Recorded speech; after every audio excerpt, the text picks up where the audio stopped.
क्या आप जानना चाहते हैं कि योग और ध्यान के अद्भुत अभ्यास से कैसे असाधारण शक्तियां, जिन्हें हम सिद्धियां कहते हैं, प्राप्त की जा सकती हैं? कैसे हमारे प्राचीन ग्रंथों और योग शास्त्रों में वर्णित परा और अपरा सिद्धियां हमारी इंद्रियों और चित्त को असाधारण क्षमताओं से सशक्त बना सकती हैं? नमस्कार मित्रों, स्वागत है आप सभी का इस नई ज्ञानवर्धक प्रस्तुति में, जिसमें हम जानेंगे साधना की अद्भुत रहस्य, उनसे प्राप्त होने वाली सिद्धियां और उनके वैदिक नियम के बारे में। वीडियो शुरू करने से पहले यदि आप भगवान श्री कृष्ण के भक्त हैं तो कृपया कमेंट में जय श्री कृष्ण अवश्य लिखिएगा। नियमित यम नियम और योग के अनुशासन से जहां उड़ने की शक्ति प्राप्त की जा सकती है, वहीं दूसरों के मन की बातें भी जानी जा सकती हैं। सिद्धियों के बल पर आज भी ऐसे कई लोग हैं जिनको देखकर हम अचरज करते हैं। सिद्धि शब्द का सामान्य अर्थ है सफलता। सिद्धि अर्थात किसी कार्य विशेष में पारंगत होना। सामान्यतया सिद्धि शब्द का अर्थ चमत्कार या रहस्य समझा जाता है, लेकिन योगानुसार सिद्धि का अर्थ इंद्रियों की पुष्टता और व्यापकता होती है, अर्थात देखने, सुनने और समझने की क्षमता का विकास। सिद्धियां दो प्रकार की होती हैं, परा और अपरा। अपरा सिद्धियां वे होती हैं जो विषयों से संबंधित होती हैं, जैसे उत्तम, मध्यम और अधम सिद्धियां। ये मुमुक्षुओं अर्थात मुक्ति के इच्छुक साधकों के लिए होती हैं। वहीं परा सिद्धियां वे होती हैं जो व्यक्ति को अपने आत्म स्वरूप का अनुभव कराती हैं, और ये योगियों के लिए अधिक उपयोगी होती हैं।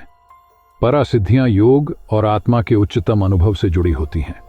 आइए अब हम उन सिद्धियों पर चर्चा करें जो साधक को विशेष शक्तियों से संपन्न करती है। मित्रों, वीडियो में आगे बढ़ने से पहले आपसे एक अनुरोध करना चाहूंगा। यदि आप हमारे चैनल पर पहली बार आए हैं तो कृपया चैनल को सब्सक्राइब जरूर कीजिएगा। अगर यह वीडियो आपको पसंद आए तो इसे अपने दोस्तों के साथ शेयर जरूर कीजिएगा।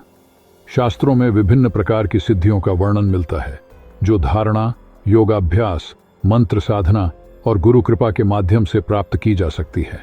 दूसरों के मन को भांपना, इस शक्ति को योग में मनः शक्ति योग कहते हैं। इसके अभ्यास से दूसरों के मन की बातें जानी जा सकती हैं। ज्ञान की स्थिति में संयम होने पर दूसरे के चित्त का ज्ञान होता है। यदि चित्त शांत है तो दूसरे के मन का हाल जानने की शक्ति हासिल हो जाएगी।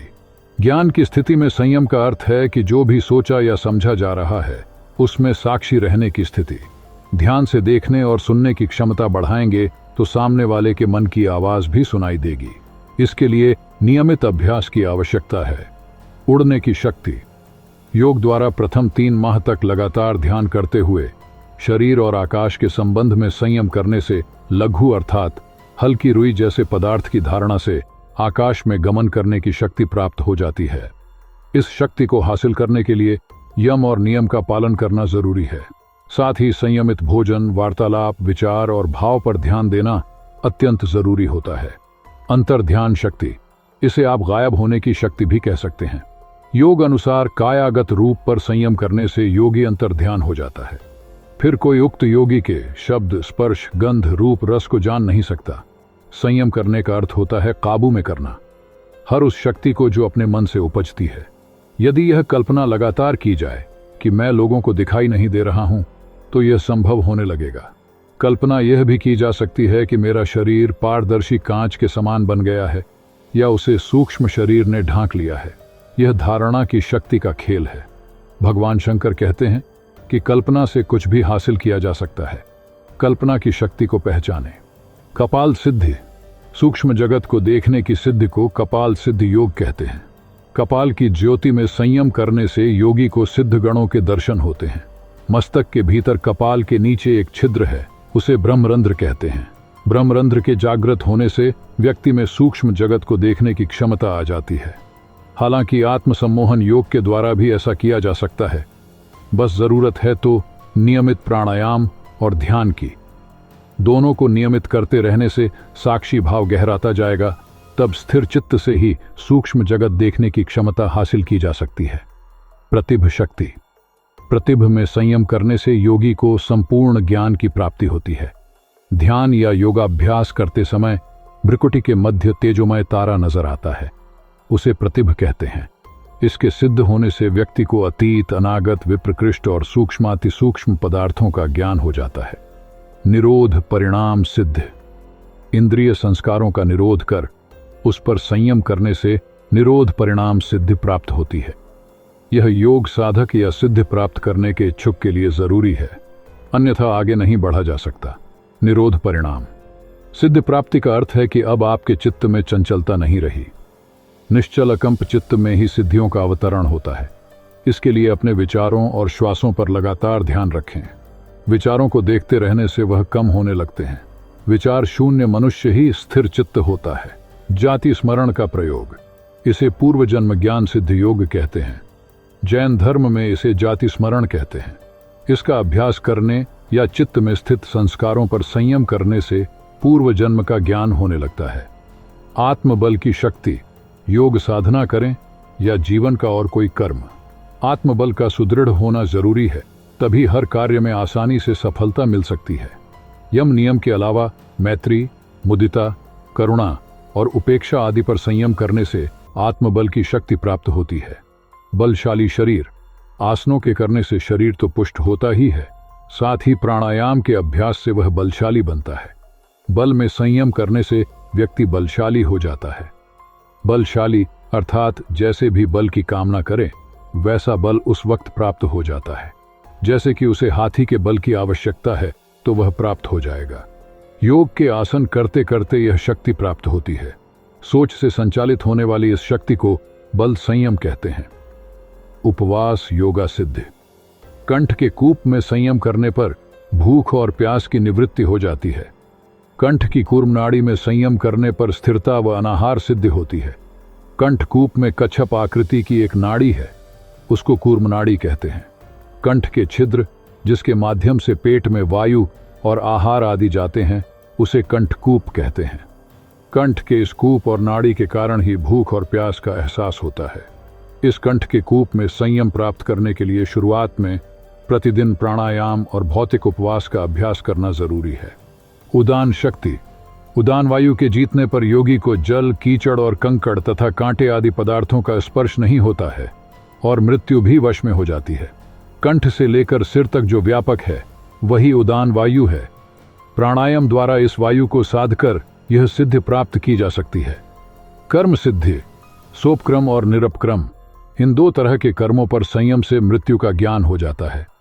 सोपक्रम अर्थात ऐसे कर्म जिसका फल तुरंत ही मिलता है और निरपक्रम जिसका फल मिलने में देरी होती है। क्रिया, बंध, नेति और धौति के अभ्यास से कर्मों की निष्पत्ति हो जाती है। स्थिरता शक्ति, शरीर और चित्त की स्थिरता आवश्यक है, अन्यथा सिद्धियों में गति नहीं हो सकती। कूर्म नाड़ी में संयम करने पर स्थिरता प्राप्त होती है। कंठकूप में कच्छप आकृति की एक नाड़ी है, उसको कूर्म नाड़ी कहते हैं। कंठ के छिद्र जिसके माध्यम से उदर में वायु और आहार आदि जाते हैं उसे कंठकूप कहते हैं। दिव्य श्रवण शक्ति, समस्त स्रोत और शब्दों को आकाश ग्रहण कर लेता है। वे सारी ध्वनियां आकाश में विद्यमान हैं। आकाश से ही हमारे रेडियो या टेलीविजन ये शब्द पकड़कर उसे पुनः प्रसारित करते हैं। कर्ण इंद्रियां और आकाश के संबंध पर संयम करने से योगी दिव्य श्रवण को प्राप्त होता है।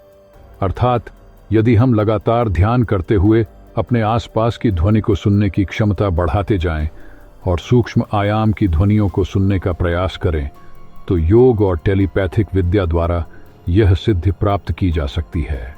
नक्षत्र ज्ञान सिद्धि, चंद्रमा पर संयम से सभी नक्षत्रों के ज्ञान की शक्ति प्राप्त होती है। तारा ज्ञान सिद्धि, ध्रुव तारा हमारी आकाश गंगा का केंद्र माना जाता है। आकाश गंगा में अरबों तारे हैं। ध्रुव पर संयम से समस्त तारों की गति का ज्ञान हो जाता है। प्रकाय प्रवेश, चित्त जब वृत्ति शून्य अर्थात निरुद्ध अवस्था में होता है तब बंधन के शिथिल हो जाने पर और संयम द्वारा चित्त की प्रवेश निर्गम मार्ग नाड़ी के ज्ञान से चित्त दूसरे के शरीर में प्रवेश करने की सिद्धि प्राप्त कर लेता है। यह बहुत आसान है। चित्त की स्थिरता से सूक्ष्म शरीर में होने का एहसास बढ़ता है। सूक्ष्म शरीर के निरंतर एहसास से स्थूल शरीर से बाहर निकलने की इच्छा बलवान होती है। सर्वज्ञ शक्ति, बुद्धि और पुरुष में पार्थक्य ज्ञान संपन्न योगी को दृश्य और दृष्टा का भेद दिखाई देने लगता है। ऐसा योगी संपूर्ण भावों का स्वामी तथा सभी विषयों का ज्ञाता हो जाता है। भाषा सिद्धि, हमारे मस्तिष्क की क्षमता अनंत है। शब्द, अर्थ और ज्ञान में जो घनिष्ठ संबंध है, उसके विभागों पर संयम करने से सब प्राणियों की वाणी का ज्ञान हो जाता है। समुदाय ज्ञान शक्ति, शरीर के भीतर और बाहर की स्थिति का ज्ञान होना आवश्यक है। इससे शरीर को दीर्घकाल तक स्वस्थ और जवान बनाए रखने में मदद मिलती है। नाभि चक्र पर संयम करने से योगी को शरीर स्थित समुदायों का ज्ञान हो जाता है, अर्थात कौन सी कुंडली और चक्र कहाँ है तथा शरीर के अन्य अवयव या अंग की स्थिति कैसी है। पंचभूत सिद्धि, पंच तत्वों के स्थूल, स्वरूप, सूक्ष्म, अन्वय और अर्थवत्तव, ये 5 अवस्था हैं। इसमें संयम करने से भूतों पर विजय लाभ होता है। इसी से अष्ट सिद्धियों की प्राप्ति होती है और अंत में अष्ट सिद्ध के नाम अणिमा, महिमा, लघिमा, गरिमा, प्राप्ति, प्रकाम्य, इशिता, वशित्व,